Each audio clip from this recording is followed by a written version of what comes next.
حضرت شیخ عبد القادر جیلانی رحمت اللہ تعالی علیہ پیران پیر دستگیر اور ایک بوڑھے کا قصہ آپ کے سامنے پیش کریں گے جو یقیناً آپ کے لیے دلچسپی کا باعث ہوگا۔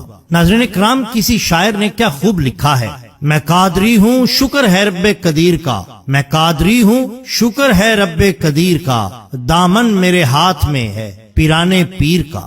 مشہور بزرگ حضرت سہیل بن عبداللہ رحمت اللہ تعالی علیہ یوں بیان فرماتے ہیں، ایک دفعہ سیدنا غوث اعظم رحمت اللہ تعالی علیہ بغداد میں کئی دن تک نہ دیکھے گئے۔ اہل بغداد بے قرار ہو کر آپ کی تلاش میں نکلے۔ لوگوں نے دیکھا کہ دریائے دجلہ کے پانی پر آپ چہل قدمی فرما رہے ہیں اور مچھلیاں آپ کے قدموں کو بوسہ دے رہی ہیں۔ اتنے میں نماز ظہر کا وقت ہو گیا۔ دیکھتے ہی دیکھتے ایک نہایت عمدہ نفیس سبز رنگ کی جائے نماز ہوا میں معلق ہو گئی، جس پر خط نوری میں 2 سطریں لکھی تھی۔ ترجمہ: بے شک اللہ کے اولیاء پر نہ خوف ہے اور نہ غم۔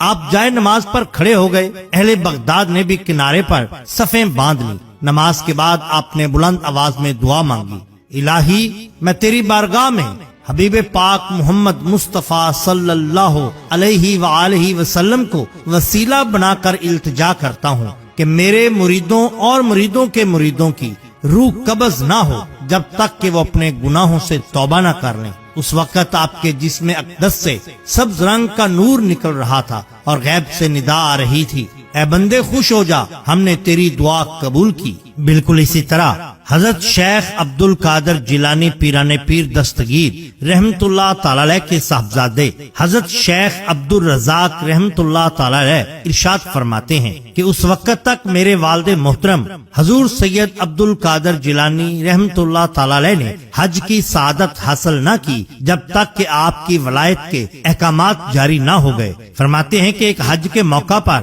میں آپ کے اونٹ کی مہار تھامے جا رہا تھا۔ ہم نے ایک ایسے مقام پر قیام کیا جس کا نام حلہ تھا۔ یہ بستی بغداد کی حدود میں ہی ہے۔ میرے والد محترم نے مجھے حکم فرمایا کہ جاؤ اور اس بستی میں جا کر یہ پتہ کر کے آؤ کہ ان میں سب سے غریب اور مسکین کون شخص ہے۔ چنانچہ میں آپ کے فرمان کے مطابق بستی میں گیا اور وہاں پر میں نے ایک ایسا گھر دیکھا جس کی دیواریں گر چکی ہیں اور ایک بوڑھا شخص اپنی ضعیف بیوی کے ساتھ ایک پھٹے پرانے خیمے میں رہ رہا ہے۔ دریافت کرنے پر پتہ چلا کہ یہ بزرگ اپنی جوانی میں بہت بڑا جادوگر اور شعبدے باز تھا۔ یہ اپنے آدھے جسم کو غائب کر دیا کرتا تھا، پھر اللہ تعالیٰ نے اس کو توفیق دی اور اس نے یہ سارے کام چھوڑ دیے۔ جیسے اس نے یہ کام چھوڑے، اس پر اللہ تعالیٰ کی آزمائش آئی اور وہ مشکل حالات میں آ گیا۔ خیر، میں نے والد محترم سے ان دونوں کے پاس رات بسر کرنے کی اجازت مانگی۔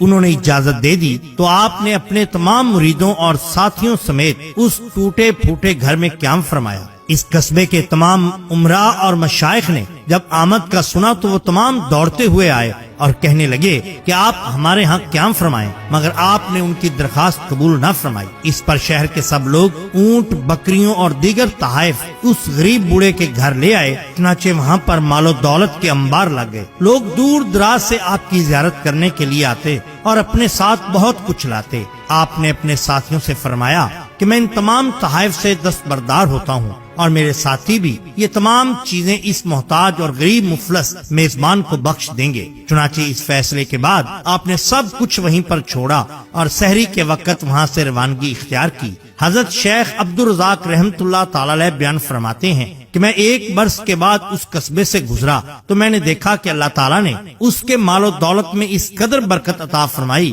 کہ وہ گھر مال و دولت اور مویشیوں سے بھرا ہوا تھا۔ میں نے اس بزرگ سے پوچھا کہ آخر کیا اس نے کیا جس کی وجہ سے حضور سیدنا شیخ عبد القادر جیلانی رحمت اللہ تعالی علیہ نے اس کے گھر قیام کیا، تو اس نے کہا کہ میں غائبانہ طور پر حضرت شیخ عبد القادر جیلانی رحمت اللہ تعالی علیہ سے بہت محبت کیا کرتا تھا اور نیاز پکا کر اللہ کی راہ میں بانٹا کرتا تھا۔